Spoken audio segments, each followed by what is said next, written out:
Ja sam najveći baksuz ili nevjerojatni sretnik na svijetu, zavisi kako za koga. Zovem se Frane Selaki.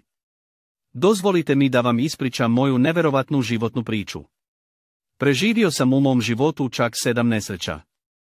1962. godine sam putovao vlakom prema Rijeci kad je vlak izleteo sa tračnica i sleteo u hladnu rijeku. Tog nesrećnog dana je 7 putnika izgubila život, ali ja sam nekako izvukao iz olupina.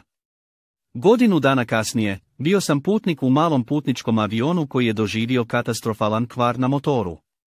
Avion je eksplodirao i počeo se raspadati u zraku da bi se srušio se na tlo i odnio živote 19 putnika. Međutim, nekim čudom sam iznenada preživio ovu tragediju. 1070. godine putovao sam autobusom prema Splitu, kada se vozilo iznenada sudarilo sa jednim kamionom. U ovom užasnom sudaru, brojni putnici su bili ozlijeđeni, ali sam opet prošao bez ozbiljnih ozljeda. 1996. sam sletio automobilom sa ceste, ali sam ostao čitav. Posljednja nesreća mi se dogodila 2003. godine pri sletanju na aerodrom u Dubrovniku, Bogu hvala svi smo ostali neozlijeđeni.